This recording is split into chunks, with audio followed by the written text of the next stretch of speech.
એક સમય હતો જ્યારે અમેરિકા જવું એટલે સાક્ષાત સોનાની લંકામાં પહોંચી ગયા, પણ હવે બાજી સાવ પલટાઈ ગઈ છે. અમેરિકામાં કમાતા અને ભણતા ભારતીયો હવે પોતાના વતન પાછા ફરી રહ્યા છે. જે લોકો વર્ષે અમેરિકામાં કરોડો રૂપિયા કમાતા હતા એ ત્રાહિમામ પોકારી ગયા છે અને બે પગ વચ્ચે પૂંછડી ભરાવીને બેક ટુ ધ પેવેલિયન થઈ રહ્યા છે. ક્યાંક વિઝાની લટકતી તલવાર છે તો ક્યાંક નોકરી જવાનો ડર. રહી રહીને ડોલરિયા ગુજરાતીઓ સમજી ગયા છે કે આગ લાગે ત્યારે કૂવો ખોદવા ન જવાય. આથી તેઓ અત્યારથી જ પોતાનો રસ્તો બદલી રહ્યા છે. શા માટે હજારો ભારતીય વિદ્યાર્થીઓ અને પ્રોફેશનલ્સનો અમેરિકાથી મોહભંગ થઈ રહ્યો છે, જાણીને તમે મોઢામાં જ નહીં બીજી ઘણી જગ્યાએ આંગળા નાખી જશો. અમેરિકામાં જે લોકો વર્ષોથી નોકરી કરી રહ્યા છે એમની હાલત પણ સૂડી વચારે સોપારી જેવી થઈ ગઈ છે. 2025માં 15,000થી વધુ ઇન્ડિયન ટેક પ્રોફેશનલ્સ અમેરિકા છોડીને ઇન્ડિયા પાછા ફર્યા અને 2026ની શરૂઆતમાં જ બીજા 7,300 લોકો પણ ઘર ભેગા થઈ ગયા. એક સર્વે મુજબ 40% જેટલા ભારતીયો આજે અમેરિકા છોડવાનો સક્રિય વિચાર કરી રહ્યા છે. આની પાછળનું સૌથી મોટું કારણ છે નોકરીમાંથી મોટા પાયે થતી છટણી. મેટા, એમેઝોન અને માઇક્રોસોફ્ટ જેવી 160થી વધુ કંપનીઓએ મળીને 1,16,000 કર્મચારીઓને પાણીચું પકડાવી દીધું છે. દુકાળમાં અધિક માસની જેમ અહીં એક કડક નિયમ છે. જો તમારી H1B વિઝા પર નોકરી જાય તો તમારે 60 દિવસની અંદર નવી નોકરી શોધવી જ પડે, નહીતર તુરંત દેશ છોડવો પડે. એક ઇન્ડિયન ડેટા એન્જિનિયરે પોતાનો કડવો અનુભવ શેર કરતા કહ્યું કે તેણે 1500 જેટલી કંપનીઓમાં અપ્લાય કર્યું, છતાં એક પણ ઇન્ટરવ્યુનો કોલ ન આવ્યો. આથી જખ મારીને ઇન્ડિયા ઇઝ ધ બેસ્ટ કહીને ભારતની ટિકિટ કઢાવી લીધી. ટૂંકમાં તમે ધારો છો એના કરતાં પણ અમેરિકામાં સ્થિતિ વણસતી જાય છે. ટ્રમ્પની બેધારી તલવાર ઉપરાંત અમેરિકાની બેકારી અને રોજગારી પાછળનું એક મોટું અને છૂપું કારણ આર્ટિફિશિયલ ઇન્ટેલિજન્સ પણ છે. સમજો ને કે પડ્યા ઉપર પાટું. હવે ત્યાંની કંપનીઓ માણસોને કાઢીને AI ઇન્ફ્રાસ્ટ્રક્ચર પાછળ અબજો ડોલર ખર્ચી રહી છે. એકલી મેટા કંપની જ $145 બિલિયન રોકાણ માત્ર AI પાછળ કરી રહી છે. અમેરિકાનું green card, oh my God, આકાશમાંથી તારા તોડવા જેવું અઘરું કામ. હાલમાં 18 લાખ ગ્રીન કાર્ડની અરજીઓ પેન્ડિંગ છે, જેમાંથી 60%થી વધુ તો ભારતીયોની જ છે. ફિસ્કલ યર 2025માં જારી થયેલા 3,50,000 ગ્રીન કાર્ડમાંથી માંડ 15,460 ભારતીયોના નસીબમાં આવ્યા. એટલે કે દાયકાઓ સુધી રાહ જોવો તો પણ ગ્રીન કાર્ડ મળશે કે કેમ તે નક્કી નથી.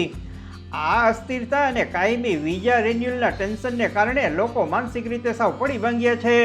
જો કે અમેરિકા છોડવાનું કારણ માત્ર નોકરી કે વિઝા જ નથી. પૈસો મારો પરમેશ્વર ને હું પૈસાનો દાસ, આ માનસિકતા માણસની 20ની ઉંમરમાં હોય છે. જ્યારે માણસ 20-25 વર્ષનો હોય ત્યારે તેને ક્યાં વધુ ડોલર મળશે તે જ દેખાય છે, પણ જ્યારે તે 30 કે 35નો આંકડો વટાવે છે ત્યારે શાંતિ ત્યાં સુખનો સાચો મંત્ર સમજાય છે.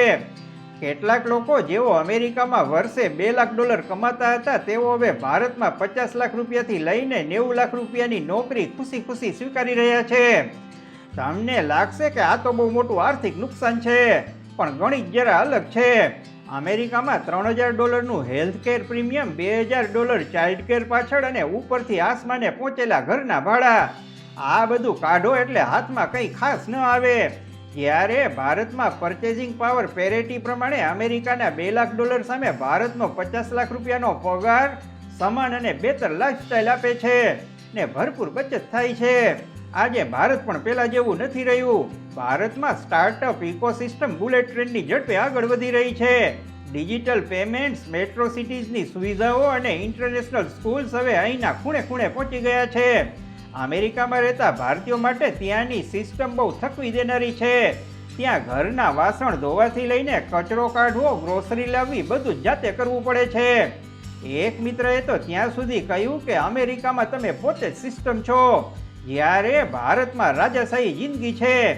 એક ફોન કરો એટલે પળવારમાં કરિયાણું હાજર, ડ્રાઈવર ગાડી ચલાવે ને કામવાળા બાઈ ઘરે આવીને ઘરનું બધું કામ કરી જાય.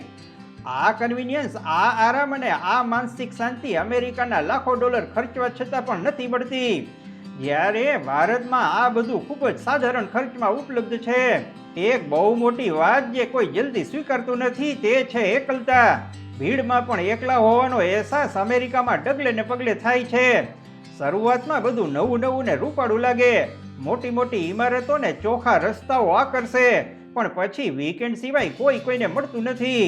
ભારતમાં કમ્યુનિટી છે, પાડોશીઓ છે અને તહેવારોની અનોખી રોનક છે. અડધી રાતે કોઈ જરૂર પડે તો 4 પાડોશી દોડી આવે. જ્યારે અમેરિકામાં ઇમરજન્સી વખતે કોને ફોન કરવો એ પણ લાંબો વિચાર કરવો પડે છે. સમાજ અને સંસ્કૃતિ સાથે જોડાયેલા રહેવાનો જે આનંદ છે તે 7 સમંદર પાર ક્યાંય નથી મળી શકતો. અમેરિકા ભલે ઇન્ફ્રાસ્ટ્રક્ચરમાં આગળ હોય પણ સામાજિક જીવનમાં ભારત આજે પણ અનેક ગણું આગળ છે. કુટુંબ, પરિવાર અને મા બાપની કાળજીની ભાવના પણ મહત્વનું કારણ છે. એક તાજા સર્વે મુજબ અમેરિકા છોડીને પાછા ફરવા માંગતા ભારતીયોનું નંબર 1 કારણ તેમના વૃદ્ધ માતા પિતા છે. જ્યારે માતા પિતા બીમાર હોય, ઘરમાં કોઈ મોટો પ્રસંગ હોય અને તમે માત્ર એક સ્ક્રીન પર વિડીયો કોલ પૂરતા સીમિત રહી જાઓ, ત્યારે એ લાખો ડોલરનો પગાર પણ કાગળના ટુકડા જેવો બેકાર લાગે છે.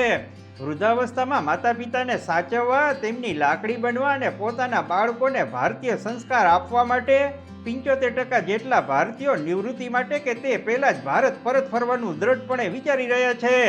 વાત કરું ભારતીય વિદ્યાર્થીઓની તો ઉભડક પગે આભને આંબવા ગયેલા 30,000 જુવાનિયાઓએ અમેરિકાને બાય બાય ટાટા કરી દીધું છે.